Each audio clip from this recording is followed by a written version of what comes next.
Punjabi radio USA ਸੁਣ ਰਹੇ ਸਾਰੇ ਸਰੋਤਿਆਂ ਨੂੰ ਬਲਤੇਜ ਪਾਣਾ ਦੀ ਸਤਿ ਸ਼੍ਰੀ ਅਕਾਲ। ਤੇ ਨਿਗਾਹ ਮਾਰਦੇ ਹਾਂ ਕੁਛ ਆਲੇ ਦੁਆਲੇ ਦੇ ਉੱਤੇ ਜੋ ਕੁਛ ਵਾਪਰ ਰਿਹਾ। ਅੱਜ ਦਾ ਦਿਨ ਬੜਾ ਅਹਿਮ ਰਹੂਗਾ, ਉਹਦੀ ਵੀ ਗੱਲਬਾਤ ਕਰਦੇ ਹਾਂ।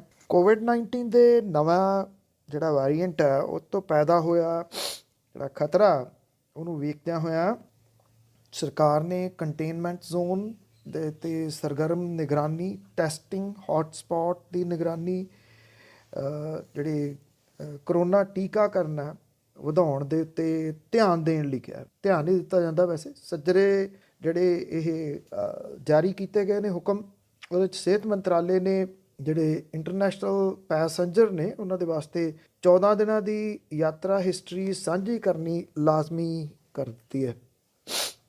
ਨਵੀਆਂ ਜਿਹੜੇ ਹੁਕਮ ਨੇ ਉਹਦੇ ਮੁਤਾਬਕ UK, ਦੱਖਣੀ ਅਫਰੀਕਾ, ਹਾਂਗਕਾਂਗ ਅਤੇ ਹੋਰ ਜਿਹੜੇ ਜੋਖਮ ਵਾਲੇ ਮੁਲਕ ਨੇ ਉਹਨਾਂ ਤੋਂ ਆਉਣ ਵਾਲੇ ਪੈਸੰਜਰਸ ਨੂੰ ਔਨਲਾਈਨ ਏਅਰ ਸੁਵਿਧਾ ਪੋਰਟਲ ਦੇ ਉੱਤੇ ਫਾਰਮ ਭਰ ਕੇ ਪਿਛਲੇ 14 ਦਿਨ ਦੀ ਆਪਣੀ ਟਰੈਵਲ ਹਿਸਟਰੀ ਸਾਂਝੀ ਕਰਨ ਦੇ ਵਾਸਤੇ ਆਖਿਆ ਗਿਆ।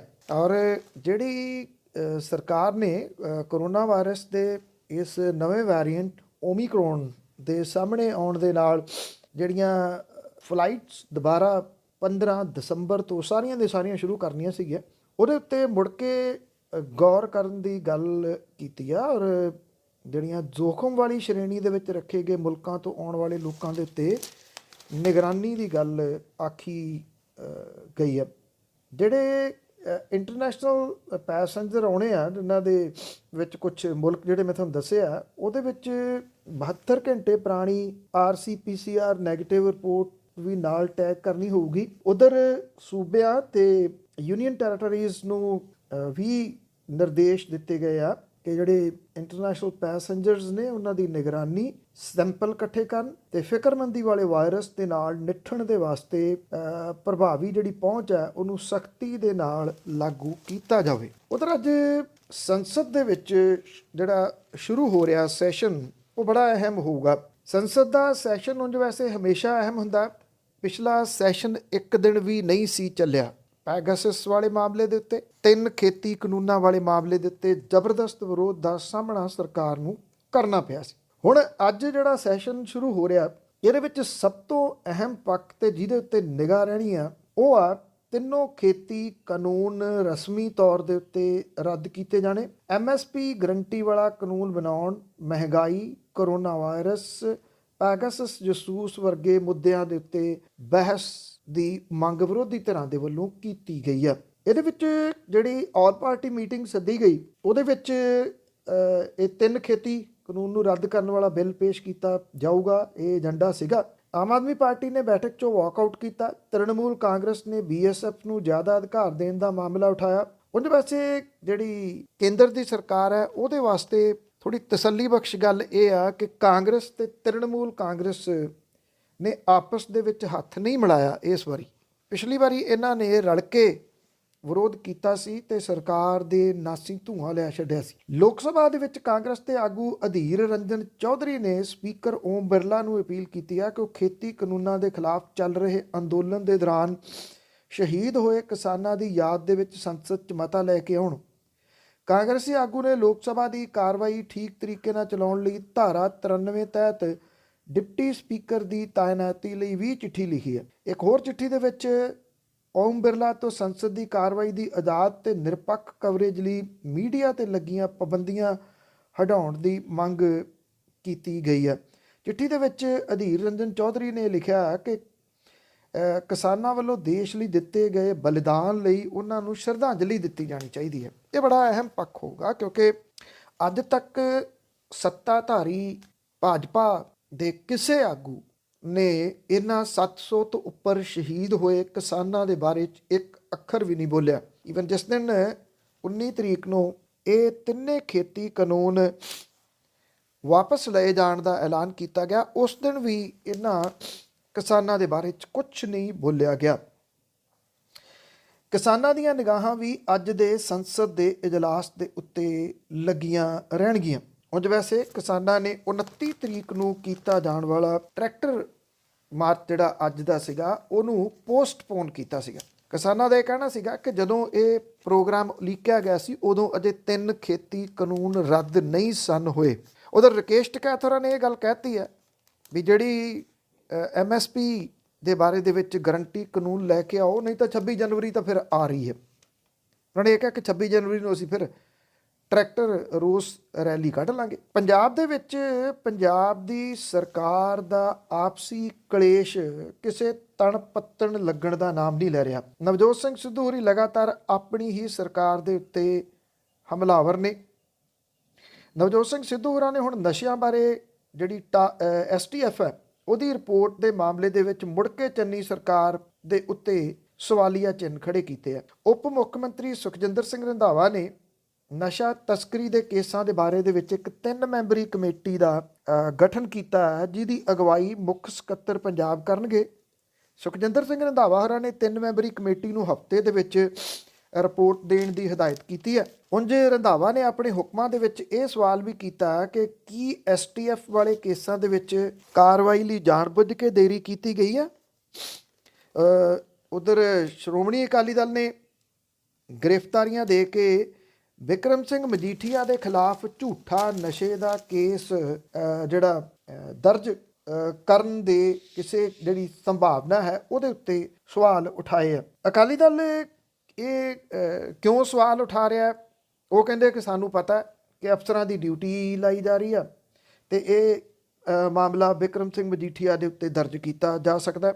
ਉਂਝ ਵੈਸੇ ਜਿਹੜੇ ਹਾਈ ਕੋਰਟ ਦੇ ਵਿੱਚ ਸੁਣਵਾਈ 8 ਦਸੰਬਰ ਦੇ ਉੱਤੇ ਪਈ ਹੋਈ ਆ। ਪੰਜਾਬ ਦੇ ਵਿੱਚ ਚੋਣਾਂ ਨਜ਼ਦੀਕ ਆਉਂਦਾ ਨਸ਼ਿਆਂ ਦਾ ਮਾਮਲਾ ਫੇਰ ਭਖ ਗਿਆ। ਕਾਂਗਰਸ ਪ੍ਰਧਾਨ ਨਵਜੋਤ ਸਿੰਘ ਸਿੱਧੂ ਹੋਰਾਂ ਨੇ ਆਪਣੇ ਟਵਿੱਟਰ ਦੇ ਉੱਤੇ ਸੁਖਜਿੰਦਰ ਸਿੰਘ ਰੰਧਾਵਾ ਵੱਲੋਂ ਬਣਾਈ 3 ਮੈਂਬਰੀ ਕਮੇਟੀ ਦੀ ਖਬਰ ਸਾਂਝੀ ਕਰਦਿਆਂ ਇਹ ਗੱਲ ਕਹੀ ਹੈ ਕਿ ਇਸ ਰਿਪੋਰਟ ਦੇ ਉੱਤੇ ਫੌਰੀ ਕਾਰਵਾਈ ਕੀਤੀ ਜਾਵੇ।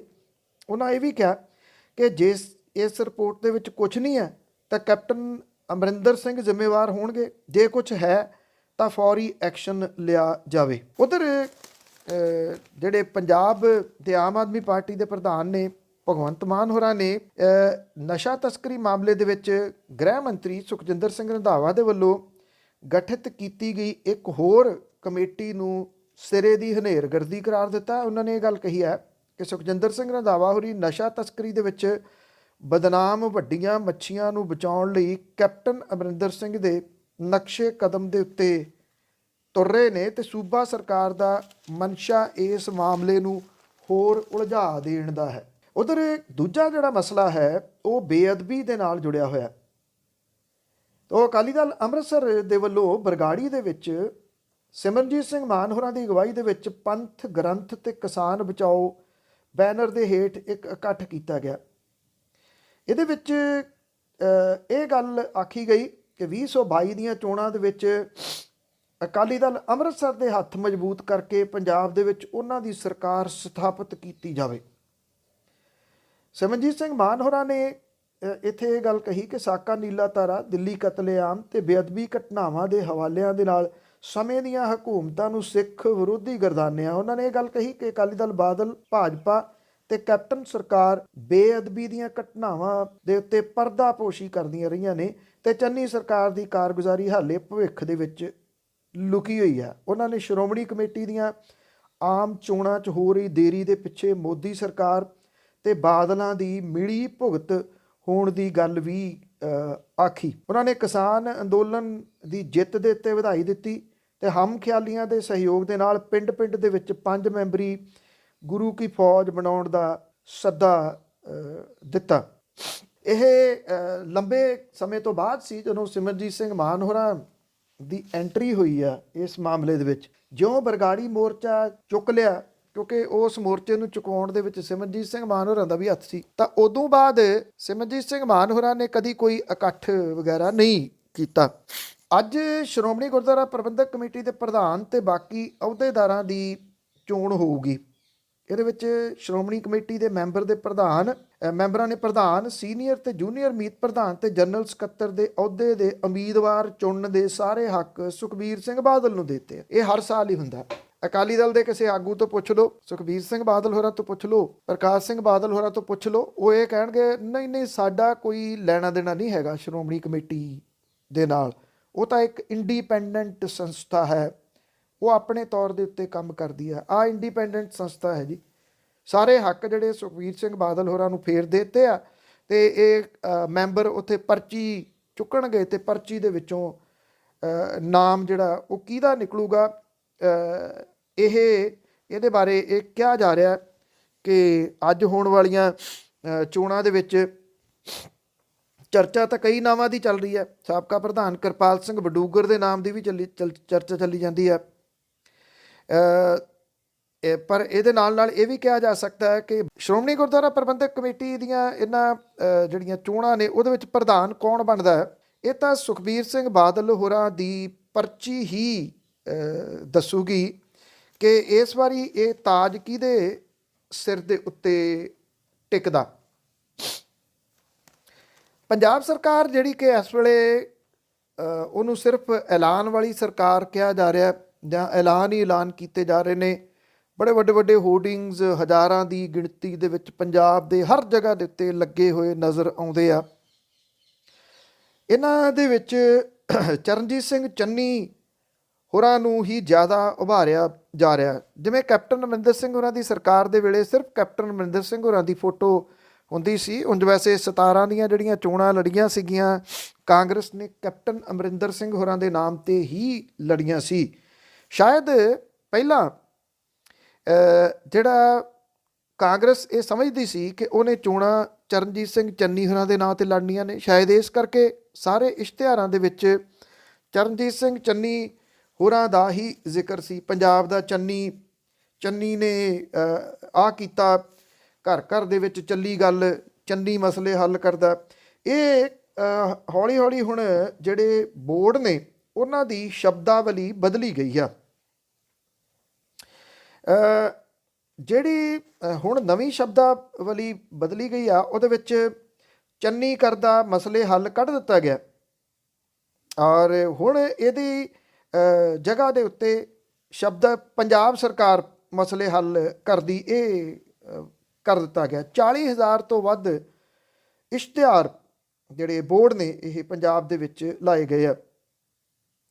ਇਹ ਕਿਹਾ ਜਾ ਰਿਹਾ ਹੈ ਕਿ ਦਿੱਲੀ ਦੇ ਵਿੱਚ ਦਿੱਲੀ ਸਰਕਾਰ ਦੀ ਥਾਂ ਕੇਜਰੀਵਾਲ ਦੇ ਅਕਸ ਨੂੰ ਉੱਚਾ ਕੀਤਾ ਜਾ ਰਿਹਾ। ਉੱਤਰ ਪ੍ਰਦੇਸ਼ ਦੇ ਵਿੱਚ ਵੀ ਯੋਗੀ ਦੀ ਸ਼ਖਸੀਅਤ ਨੂੰ ਪ੍ਰਚਾਰਿਆ, ਪਰ ਪੰਜਾਬ ਦੇ ਵਿੱਚ ਪਾਰਟੀ ਅੰਦਰ ਚੱਲ ਰਹੀ ਸਿਆਸੀ ਉਥਲ ਪੁਥਲ ਕਰਕੇ ਚਰਨਜੀਤ ਸਿੰਘ ਚੰਨੀ ਦਾ ਇਸ਼ਤਿਹਾਰਾਂ ਵਿੱਚੋਂ ਨਾਮ ਕੱਢਿਆ ਗਿਆ। ਨਵੇਂ ਛਾਪੇ ਗਏ ਬੋਰਡਾਂ ਦੇ ਵਿੱਚ ਬੇਸ਼ੱਕ ਚਰਨਜੀਤ ਸਿੰਘ ਚੰਨੀ ਹੋਰਾਂ ਦੀ ਫੋਟੋ ਨੂੰ ਤਾਂ ਰੱਖਿਆ ਗਿਆ, ਪਰ ਸ਼ਬਦਾਵਲੀ ਬਦਲ ਦਿੱਤੀ ਗਈ ਆ। ਇਹ ਬਦਲੀ ਹੋਈ ਸ਼ਬਦਾਵਲੀ ਇਸ ਪਾਸੇ ਵੱਲ ਇਸ਼ਾਰਾ ਕਰਦੀ ਹੈ ਕਿ ਚਰਨਜੀਤ ਸਿੰਘ ਚੰਨੀ ਹੋਰਾਂ ਦੇ ਵਾਸਤੇ ਵੀ ਸਭ ਕੁਝ ਅੱਛਾ ਨਹੀਂਗਾ। ਉਂਝ ਵੈਸੇ ਜਿਵੇਂ ਜਿਹੜੀ ਘੇਰ ਰਹੀ ਆ ਇਸ ਵੇਲੇ, ਕੋਈ ਬਾਹਰੋਂ ਨਹੀਂ ਬਲਕਿ ਅੰਦਰੂਨੀ ਤੌਰ ਦੇ ਉੱਤੇ ਜਿਵੇਂ ਸਰਕਾਰ ਘਿਰ ਰਹੀ ਆ, ਉਹ ਸਭ ਦੇ ਸਾਹਮਣੇ ਆ। ਨਵਜੋਤ ਸਿੰਘ ਸਿੱਧੂ ਹੋ ਗਏ, ਚਾਹੇ ਸੁਨੀਲ ਜਾਖੜ ਹੋ ਗਏ, ਉਹ ਲਗਾਤਾਰ ਆਪਣੇ ਹਮਲੇ ਕਰ ਰਹੇ ਆ। ਚੋਣਾਂ ਦੀ ਚਰਚਾ ਚੱਲੇ ਤੇ ਡੇਰਿਆਂ ਦੀ ਗੱਲ ਨਾ ਹੋਵੇ ਤਾਂ ਹੋ ਨਹੀਂ ਸਕਦਾ। ਉਂਝ ਵੈਸੇ ਮੁੱਖ ਮੰਤਰੀ ਵੀ ਡੇਰਿਆਂ ਦੇ ਗੇੜੇ ਤਾਂ ਕੱਢੀ ਜਾਂਦੇ ਆ। ਤੋ ਜਿਹੜਾ ਸੱਚਾ ਸੌਦਾ ਹੈ ਡੇਰਾ ਸਰਸਾ, ਉਹਦੇ ਜਿਹੜੇ ਪ੍ਰੇਮੀ ਨੇ ਉਹਨਾਂ ਦੇ ਵੱਲੋਂ ਲਗਾਤਾਰ ਆਪਣੇ ਇਕੱਠ ਕਰਨੇ ਜਾਰੀ ਹੈ। ਜਿਹੜੇ ਪ੍ਰੇਮੀ ਨੇ ਉਹਨਾਂ ਦੀ ਨਬਜ਼ ਜਿਹੜੀ ਇਹਨਾਂ ਦੀ ਸਿਆਸੀ ਕਮੇਟੀ ਬਣੀ ਹੋਈ ਆ ਉਹਦੇ ਵੱਲੋਂ ਟੋਹੀ ਜਾ ਰਹੀ ਹੈ। ਡੇਰਾ ਪ੍ਰੇਮੀਆਂ ਨੇ ਸ਼ਾਹ ਸਤਨਾਮ ਦਾ ਜਨਮ ਦਿਹਾੜਾ ਮਨਾਇਆ। ਫਰੀਦਕੋਟ ਜ਼ਿਲ੍ਹੇ ਦੇ ਵਿੱਚ ਵੱਡੀ ਸਰਗਰਮੀ ਆ ਇਹ, ਜਿਉਂ ਡੇਰਾ ਸਿਰਸਾ ਦਾ ਮੁਖੀ ਅੰਦਰ ਗਿਆ ਉਦੋਂ ਬਾਅਦ। ਡੇਰੇ ਦਾ ਪ੍ਰਬੰਧਕ ਇਹ ਗੱਲ ਕਹਿੰਦਾ ਹੈ ਕਿ ਇਹ ਧਾਰਮਿਕ ਸਮਾਗਮ ਸੀ, ਇਹਦਾ ਸਿਆਸਤ ਦੇ ਨਾਲ ਕੋਈ ਲੈਣਾ ਦੇਣਾ ਨਹੀਂ। ਪਰ ਇਹ ਸਾਰੇ ਜਾਣਦੇ ਆ ਕਿ ਸਿਆਸਤ ਤੇ ਡੇਰਾ ਸਰਸਾ ਦੋ ਵੱਖਰੀਆਂ ਚੀਜ਼ਾਂ ਹੈ ਨਹੀਂ। ਉਹ ਸਿਆਸੀ ਲੋਕਾਂ ਨੂੰ ਡੇਰਿਆਂ ਦੇ ਵਿੱਚ ਸੱਦਦਾ ਰਿਹਾ, ਸੱਦ ਕੇ ਉਹਨਾਂ ਤੋਂ ਲੇਲੜੀਆਂ ਕਢਵਾਉਂਦਾ ਰਿਹਾ। ਇਹ ਕੋਈ ਲੁਕਿਆ ਛਿਪਿਆ ਥੋੜ੍ਹੀ ਆ। ਹੁਣ ਇਹ ਜਿਹੜੇ ਸਿਆਸੀ ਵਿੰਗ ਆ ਉਹ ਨਬਜ਼ ਟੋਣ ਦੀ ਕੋਸ਼ਿਸ਼ ਕਰ ਰਿਹਾ, ਜਿਹਦੇ ਕਰਕੇ ਥਾਂ ਥਾਂ ਦੇ ਉੱਤੇ ਇਕੱਠ ਕੀਤੇ ਜਾ ਰਹੇ ਨੇ ਡੇਰਾ ਸਿਰਸਾ ਦੇ ਪ੍ਰੇਮੀਆਂ ਦੇ। ਡੇਰਾ ਪ੍ਰੇਮੀ ਇਹ ਵੀ ਕਹਿੰਦੇ ਆ ਕਿ ਉਹਨਾਂ ਨੇ ਕਦੇ ਕਿਸੇ ਧਰਮ ਦਾ ਨਿਰਾਦਰ ਨਹੀਂ ਕੀਤਾ, ਉਹਨਾਂ ਨੂੰ ਸਿਆਸੀ ਕਾਰਨਾਂ ਕਰਕੇ ਝੂਠੇ ਫਸਾਇਆ ਗਿਆ ਜਾਂ ਫਸਾਇਆ ਜਾ ਰਿਹਾ। ਚੋਣਾਂ ਤੋਂ ਪਹਿਲਾਂ ਡੇਰਾ ਸੱਚਾ ਸੌਦਾ ਦੇ ਪ੍ਰੇਮੀਆਂ ਵੱਲੋਂ ਕੀਤਾ ਗਿਆ ਇਹ ਇਕੱਠ ਸਿਆਸੀ ਪਾਰਟੀਆਂ ਨੂੰ ਵਿਖਾਉਣ ਦੇ ਵਾਸਤੇ ਹੁੰਦਾ ਤੇ ਵਿਖਾਇਆ ਵੀ ਗਿਆ ਕਿ ਵੇਖ ਲਓ ਫਿਰ ਕੋਈ ਸਿਆਸੀ ਪਾਰਟੀ ਸਾਡੇ ਤੋਂ ਬਿਨਾਂ ਨਹੀਂ ਸੋਚ ਸਕਦੀ ਵੀ ਸਾਡੀ ਅਜੇ ਵੀ ਜਿਹੜੀ ਫੋਲੋਇੰਗ ਆ ਉਹ ਘਟੀ ਨਹੀਂ ਗੀ। ਪੰਜਾਬ ਦੇ ਵੱਡੇ ਸਿਆਸੀ ਆਗੂ ਹੁਣ ਸਿੱਧੇ ਰੂਪ ਦੇ ਵਿੱਚ ਨਹੀਂ, ਅਸਿੱਧੇ ਰੂਪ ਦੇ ਵਿੱਚ ਡੇਰਾ ਸਰਸਾ ਦੇ ਜਿਹੜੀ ਖਾਸ ਤੌਰ ਦੇ ਉੱਤੇ ਇਹਨਾਂ ਦੀ ਬਣਾਈ ਸਿਆਸੀ ਵਿੰਗ ਉਹਦੇ ਮੈਂਬਰਾਂ ਦੇ ਨਾਲ ਤੁਰੇ ਫਿਰਦੇ ਜ਼ਰੂਰ ਨਜ਼ਰ ਆ ਰਹੇ ਨੇ। ਇਹ ਕਿਹਾ ਜਾ ਰਿਹਾ ਕਿ ਪੰਥਕ ਪਾਰਟੀ ਵਾਲੇ ਖਾਸ ਤੌਰ ਦੇ ਉੱਤੇ ਇਹਨਾਂ ਦੇ ਸੰਪਰਕ ਦੇ ਵਿੱਚ ਹੈਗੇ ਨੇ ਤੇ ਉੱਥੇ ਗੱਲ ਹੌਲੀ ਹੌਲੀ ਜਿਹੜੀ ਛੱਡੀ ਜਾ ਰਹੀ ਆ ਪ੍ਰੇਮੀਆਂ ਦੇ ਵਿੱਚ ਉਹ ਇਸੇ ਤਰੀਕੇ ਦੀ ਛੱਡੀ ਜਾ ਰਹੀ ਆ ਤਾਂ ਕਿ ਜਦੋਂ ਚੋਣਾਂ ਦੇ ਨੇੜੇ ਐਲਾਨ ਕੀਤਾ ਜਾਵੇ ਕਿ ਫਲਾਂ ਪਾਰਟੀ ਦੀ ਮਦਦ ਕਰਾਂਗੇ, ਸ਼ਾਇਦ ਓਪਨਲੀ ਐਲਾਨ ਨਾ ਕੀਤਾ ਜਾਵੇ, ਅੰਦਰੂਨੀ ਤੌਰ ਦੇ ਉੱਤੇ ਐਲਾਨ ਇਹ ਜ਼ਰੂਰ ਕਰਨਗੇ। ਪੰਜਾਬ ਸਰਕਾਰ ਦੇ ਵੱਲੋਂ ਘਰ ਘਰ ਨੌਕਰੀ ਦੇ ਤਹਿਤ ਰੋਜ਼ਾਨਾ 1375 ਜਾਣਿਆਂ ਨੂੰ ਰੁਜ਼ਗਾਰ ਦਿੱਤਾ ਜਾ ਰਿਹਾ। ਇਹ ਕਾਗਜ਼ੀ ਰੁਜ਼ਗਾਰ ਕੇਂਦਰੀ ਸਕੀਮਾਂ ਦੇ ਤਹਿਤ ਜਿਨ੍ਹਾਂ ਨੇ ਕਰਜ਼ੇ ਚੁੱਕੇ ਆ ਉਹਨਾਂ ਨੂੰ ਵੀ ਇਸ ਘਰ ਘਰ ਰੁਜ਼ਗਾਰ ਸਕੀਮ ਦੇ ਵਿੱਚ ਪਾ ਲਿਆ ਗਿਆ। ਸਰਕਾਰੀ ਨੌਕਰੀਆਂ ਦੇਣ ਦੇ ਵਿੱਚ ਸਰਕਾਰ ਨੇ ਹੱਥ ਬੇਸ਼ੱਕ ਘੁੱਟਿਆ। 1 ਅਪ੍ਰੈਲ 17 ਤੋਂ 31 ਅਕਤੂਬਰ 21 ਤੱਕ ਰੁਜ਼ਗਾਰ ਦੇ ਬਾਰੇ ਪੰਜਾਬ ਸਰਕਾਰ ਦੇ ਅੰਕੜਿਆਂ ਦੇ ਮੁਤਾਬਕ ਹੁਣ ਤੱਕ 22,95,000 ਲੋਕਾਂ ਨੂੰ ਰੁਜ਼ਗਾਰ ਦਿੱਤਾ ਜਾ ਚੁੱਕਿਆ। ਇਹ ਕਾਗਜ਼ੀ ਅੰਕੜੇ ਤੁਸੀਂ ਦੇਖਣਾ ਜੀ। ਸਰਕਾਰੀ ਤੱਥ ਕਹਿੰਦੇ ਆ ਕਿ ਕਾਂਗਰਸ ਸਰਕਾਰ ਨੇ 4.5 ਸਾਲਾਂ ਦੇ ਵਿੱਚ 62,748 ਨੌਜਵਾਨਾਂ ਨੂੰ ਸਰਕਾਰੀ ਨੌਕਰੀ ਦਿੱਤੀ ਹੈ। ਚਾਲੂ ਮਾਲੀ ਸਾਲ ਦੇ ਵਿੱਚ ਸਰਕਾਰੀ ਨੌਕਰੀ ਦੇਣ ਦਾ ਹਲੇ ਖਾਤਾ ਨਹੀਂ ਖੁੱਲਿਆ। 17-18 ਦੇ ਵਿੱਚ 25,718 ਉਮੀਦਵਾਰਾਂ ਨੂੰ ਰੁਜ਼ਗਾਰ ਦਿੱਤਾ ਸੀ। ਇਹਦੇ ਵਿੱਚੋਂ ਬਹੁਤਿਆਂ ਦੀ ਭਰਤੀ ਪ੍ਰਕਿਰਿਆ ਪਿਛਲੀ ਸਰਕਾਰ ਵੇਲੇ ਸ਼ੁਰੂ ਹੋ ਗਈ ਸੀ। ਸਾਲ 18-19 ਦੇ ਵਿੱਚ ਮੌਜੂਦਾ ਸਰਕਾਰ ਨੇ 18,394 ਜਾਣਿਆਂ ਨੂੰ ਤੇ 19-20 ਦੇ ਵਿੱਚ 9847 ਲੋਕਾਂ ਨੂੰ ਰੁਜ਼ਗਾਰ ਦਿੱਤਾ। ਸਰਕਾਰੀ ਨੌਕਰੀ ਲਗਾਤਾਰ ਘਟਦੀ ਗਈ। 2020-21 ਦੇ ਵਿੱਚ ਸਿਰਫ 4549 ਜਾਣਿਆਂ ਨੂੰ ਸਰਕਾਰੀ ਨੌਕਰੀ ਮਿਲੀ। ਪ੍ਰਾਈਵੇਟ ਖੇਤਰ ਦੇ ਵਿੱਚ ਮੌਜੂਦਾ ਸਰਕਾਰ ਨੇ 4.5 ਸਾਲਾਂ ਦੇ ਵਿੱਚ 9,54,000 ਲੋਕਾਂ ਨੂੰ ਰੁਜ਼ਗਾਰ ਦਿੱਤਾ। ਕੋਵਿਡ ਮਹਾਮਾਰੀ ਸ਼ੁਰੂ ਹੋਣ ਦੇ ਤੋਂ ਬਾਅਦ ਸਾਲ 2020-21 ਦੇ ਵਿੱਚ ਰੁਜ਼ਗਾਰ ਮੇਲਿਆਂ ਕੈਂਪਸ ਪਲੇਸਮੈਂਟ ਦੇ ਜਰੀਏ 2,55,000 ਤੇ ਚਾਲੂ ਮਾਲੀ ਸਾਲ ਦੇ ਦੌਰਾਨ 2,54,000 ਲੋਕਾਂ ਨੂੰ ਰੁਜ਼ਗਾਰ ਦਿੱਤਾ ਗਿਆ। ਇਹ ਜਿਹੜੀ ਪਲੇਸਮੈਂਟ ਕੀਤੀ ਜਾਂਦੀ ਹੈ ਇਹ ਪ੍ਰਾਈਵੇਟ ਯੂਨੀਵਰਸਿਟੀਜ਼ ਦੇ ਵਿੱਚ ਜਿਹੜੇ ਵੱਖ-ਵੱਖ ਮੇਲੇ ਲਾਉਂਦੀਆਂ ਨੇ ਕੰਪਨੀਆਂ, ਉੱਥੇ ਨੌਕਰੀਆਂ ਦਿੱਤੀਆਂ ਜਾਂਦੀਆਂ ਨੇ। ਸਰਕਾਰ ਨੇ ਤਰੀਕਾ ਇਹ ਲੱਭਿਆ ਕਿ ਉੱਥੇ ਆਪਣਾ ਠੱਪਾ ਲਾਤਾ ਜਾ ਕੇ ਇਹਨਾਂ ਪ੍ਰਾਈਵੇਟ ਯੂਨੀਵਰਸਿਟੀਜ਼ ਦੇ ਉਹਨਾਂ ਨੂੰ ਆਪਣੇ ਖਾਤੇ ਦੇ ਵਿੱਚ ਪਾਉਣਾ ਸ਼ੁਰੂ ਕਰ ਦਿੱਤਾ। ਇਹ ਅੰਕੜਾ ਜਿਹੜਾ 12,78,000 ਦੇ ਵਿੱਚੋਂ 9,65,000 ਉਹ ਲੋਕ ਨੇ ਜਿਨ੍ਹਾਂ ਨੇ ਕੇਂਦਰੀ ਸਕੀਮਾਂ ਦੇ ਤਹਿਤ ਬੈਂਕਾਂ ਤੋਂ ਕਰਜ਼ਾ ਚੁੱਕਿਆ ਹੋਇਆ। ਇਹ ਕਹਿਤਾ ਕਿ ਨੌਕਰੀਆਂ ਦੇ ਦਿੱਤੀਆਂ ਸਰਕਾਰ ਨੇ ਕਿਉਂਕਿ ਉਹ ਕਹਿੰਦੇ ਕਿ ਇਹ ਕਰਜ਼ਾ ਚੁੱਕ ਕੇ ਉਹਨਾਂ ਨੇ ਆਪਣੇ ਕੰਮ ਸ਼ੁਰੂ ਕਰ ਲਏ। 2,02,000 ਲੋਕਾਂ ਨੇ ਕੇਂਦਰ ਤੇ ਪੰਜਾਬ ਸਰਕਾਰ ਦੀ ਹਿੱਸੇਦਾਰੀ ਵਾਲੀਆਂ ਸਕੀਮਾਂ ਦੇ ਤਹਿਤ ਕਰਜ਼ਾ ਚੁੱਕਿਆ ਜਿਨ੍ਹਾਂ ਨੂੰ ਇਸ ਅੰਕੜੇ ਦੇ ਵਿੱਚ ਸ਼ਾਮਲ ਕਰ ਲਿਆ ਗਿਆ। ਹੈਰਾਨੀ ਵਾਲੀ ਗੱਲ ਸਭ ਤੋਂ ਇਹ ਆ ਕਿ ਸਰਕਾਰ ਇਹ ਅੰਕੜੇ, ਹੁਣ ਬਹੁਤਿਆਂ ਨੂੰ ਇਹ ਹੋਊਗਾ ਕਿ ਸਰਕਾਰ ਨੇ ਇਹ ਅੰਕੜੇ ਕੀ ਕਰਨੇ ਆ। ਸਰਕਾਰ ਨੇ ਜਿਹੜਾ ਵਾਅਦਾ ਕੀਤਾ ਸੀਗਾ 32 ਲੱਖ ਜੋਬਾਂ ਵਾਲਾ, ਉਹ ਜੌਬਸ ਦਾ ਅੰਕੜਾ ਇਹਨਾਂ ਨੇ ਪੂਰਾ ਕਰਨਾ, ਪੂਰਾ ਐਸੇ ਤਰੀਕੇ ਦੇ ਨਾਲ ਕਰਨਾ ਔਰ ਪੂਰਾ ਕਰਕੇ ਉਹਨਾਂ ਨੇ ਅੰਕੜਾ ਦੱਸਣਾ ਵੀ ਆਹ ਲਓ ਅਸੀਂ ਆਪਣੇ ਜਿਹੜਾ ਵਾਅਦਾ ਕੀਤਾ ਸੀਗਾ ਤੁਹਾਨੂੰ ਨੌਕਰੀਆਂ ਦੇਣ ਦਾ, ਘਰ ਘਰ ਨੌਕਰੀ ਵਾਲਾ, ਉਹ ਕਰ ਦਿੱਤਾ ਪੂਰਾ। ਤੇ ਆਹ ਜਿਹੜੇ ਉਹ ਅੰਕੜੇ ਨੇ, ਇਸ ਤਰੀਕੇ ਦੇ ਇਹ ਅੰਕੜੇ ਜਿਹੜੇ ਉਹ ਦਿੱਤੇ ਗਏ ਆ ਤੇ ਇਸ ਤਰੀਕੇ ਦੀਆਂ ਇਹ ਨੌਕਰੀਆਂ ਦਿੱਤੀਆਂ ਗਈਆਂ ਨੇ। ਬਹੁਤ ਬਹੁਤ ਧੰਨਵਾਦ। ਤੁਹਾਡੀ ਮੁਲਾਕਾਤ ਕੱਲ੍ਹ ਹੋਊਗੀ ਔਰ ਫਿਰ ਵਿਸਥਾਰ ਦੇ ਨਾਲ ਗੱਲਬਾਤ ਹੋਰ ਕਰਾਂਗੇ ਕਿ ਇਹ ਜਿਹੜੇ ਖੇਤੀ ਕਾਨੂੰਨ ਬਿੱਲ ਨੇ ਉਹ ਰੱਦ ਹੋਣ ਦੇ ਵਾਸਤੇ ਕਿਹੜੀ ਪਾਰਟੀ ਨੇ ਕੀ ਕਿਹਾ, ਕੀ ਹੋਇਆ ਤੇ ਕਿਹੜੇ ਤਰੀਕੇ ਦੇ ਨਾਲ ਇਹ ਰੱਦ ਕੀਤੇ ਗਏ। ਬਹੁਤ ਬਹੁਤ ਧੰਨਵਾਦ। ਸਤਿ ਸ਼੍ਰੀ ਅਕਾਲ।